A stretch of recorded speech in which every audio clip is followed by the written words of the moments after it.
ক্যারোলি টাকাক্স এক অসামান্য অ্যাথলিট। আজকে তার জীবন কাহিনী আমরা শুনি।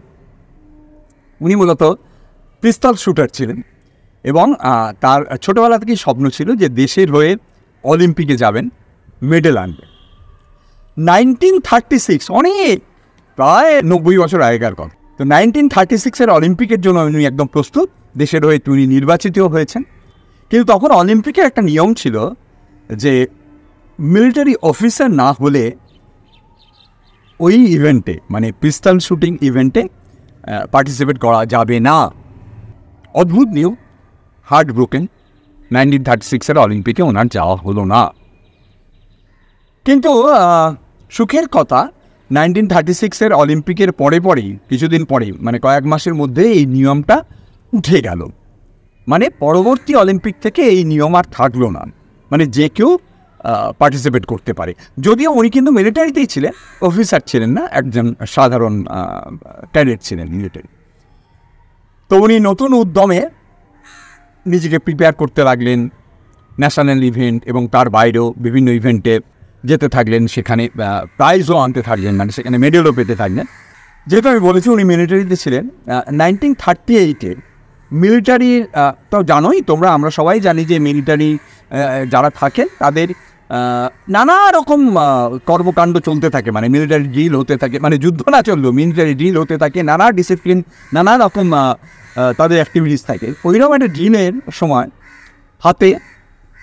ডান হাতে গ্রেনেড বাস্ট করে, তাই 1 মাসের ওপর হসপিটালাইজ ছিলেন এবং আলটিমেটলি ডান হাতটা এইখান থেকে অ্যাম্পুট করতে হয়, মানে বাদ দিতে হয়।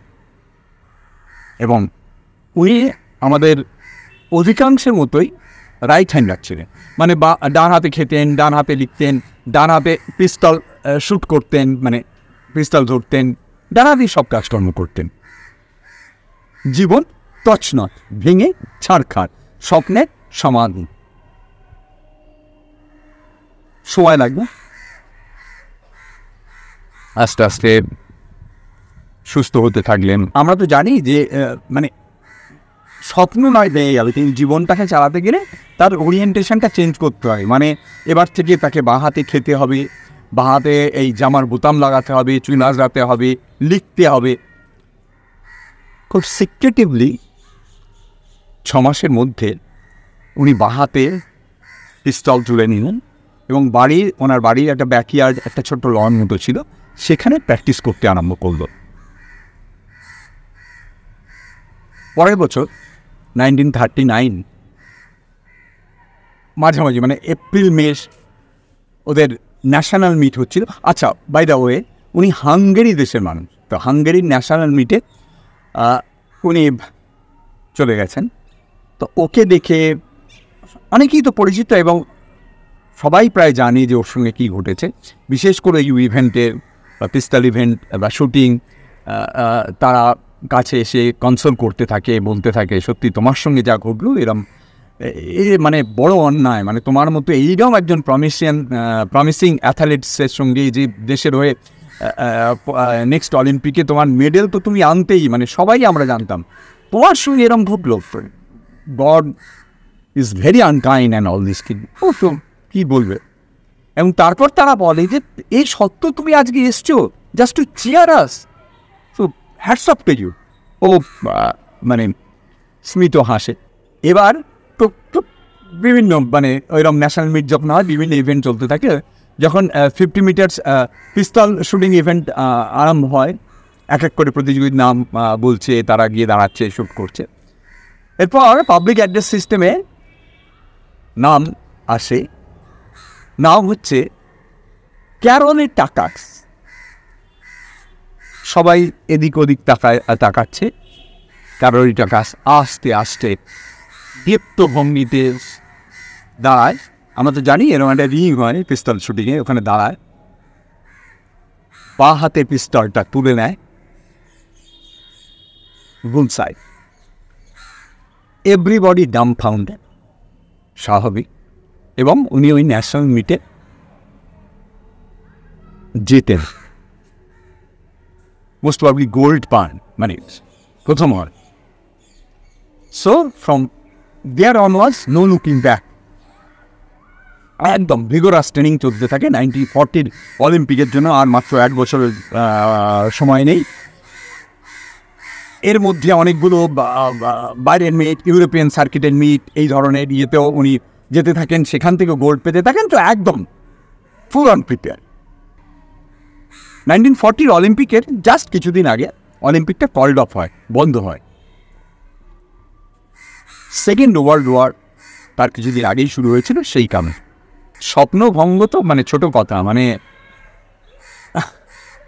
যে মানুষটার হাতটাই উড়ে 36 অলিম্পিকে যেতে পারলো না, তারপর হাতটাই উড়ে গেল, তারপর অন্য হাত যে আবার ওই জায়গায় পৌঁছলো, তার অলিম্পিকটাই কেড়ে নেওয়া হলো। সময় লাগবে 2 মাস, 4 মাস, 6 মাস, আবার উঠে দাঁড়ালো, ঠিক আছে। 40 অলিম্পিক হলো না, 44টা তো হবে। আবার লেগে পড়ল practice, European meet, world meet, নানা জায়গায় যেতে থাকলো। To cut the story short, 1944-এর অলিম্পিক এসে গেছে, উনি একদম ফুলন তৈরি। এবার তো যাবেই, অ্যান্ড দেশের জন্য পদক তো আনবেই। 1944-এর অলিম্পিকও জাস্ট শুরু হওয়ার কিছুদিন আগে চেষ্টা হচ্ছিল, করা গেল না, কল্ড অফ হয়। পরপর 2টো টার্মের অলিম্পিক কল্ড অফ হয়, বন্ধ হয় সেকেন্ড ওয়ার্ল্ড ওয়ার চলার জন্য। আর তো সম্ভব নয়, মানে মানুষটার বেঁচে থাকাই সম্ভব নয়। এনার নাম ক্যারোলিটা কাক্স, আবার উঠে দাঁড়ান। পৃথিবী যতদিন আছে অলিম্পিক থাকবে, সুতরাং হবে কোনো না কোনোটা একটা টার্মে তো হবে। সো নেক্সট টার্ম 48 আবার রেডি। 48-এর অলিম্পিক হলো, নাম ডাকলো, উনি পোডিয়ামে গিয়ে দাঁড়ালেন, মানে রিংয়ে তুলে নিলেন, বুলসাই, গোল্ড। এবং তখন ওনার বয়স 38। এই বয়সে ওই ইভেন্টে আজ অবধি কেউ গোল্ড জেতেনি। কারণ পিস্তল শুটিংয়ের ক্ষেত্রে বলা হয় এজ একটা ফ্যাক্টর। তার কারণ সমস্ত তার অ্যাটেনশন, নার্ভ, তার এজিলিটি। তাহলে আমরা কি বলবো যে মিশন অ্যাকমপ্লিশড, সাকসেসফুল। এবং স্পোর্টসে একটা কথা আছে যে হাং হিজ বুট, মানে এবার তার মানে জুতো জোড়া, মানে তার স্পোর্টস শু এবার টাঙিয়ে রাখার সময়। কারণ অনেক দিন হয়ে গেছে, মানে 36 থেকে টানতে টানতে টানতে টানতে মানে এত ঘটনা, এত কিছু না, উনি খেলা ছাড়লেন না। উনি 48 হ্যাঁ 52 অলিম্পিকেও গেলেন। সেখানে কি হলো বলো তো?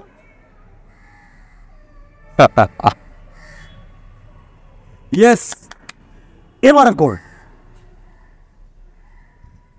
এবং তখন তার বয়স 42। Back to back gold 50 metre pistol shooting ইভেন্টে, এতটা বয়সে আজ অবধি সেটা অলিম্পিক রেকর্ড। বোধহয় মোস্ট প্রবাবলি লেট 70s-এ ওনার ব্যাক টু ব্যাক 2বার গোল্ডের রেকর্ড ভেঙে 3বার গোল্ড পেয়েছেন একজন ওই ইভেন্টে। কিন্তু এই এত বছর, মানে এতটা এজে কেউ পাননি আজও। তো এই হচ্ছে ক্যারোলিটা কাক্স। এবং তখনও কিন্তু উনি বুট জোড়া তুললেন না, উনি 56-এর অলিম্পিকেও গেলেন। আর সেই অলিম্পিকে উনি কিছু হতে পারেননি, মানে অষ্টম হয়েছিলেন, কোনো মেডেল জিততে পারেন।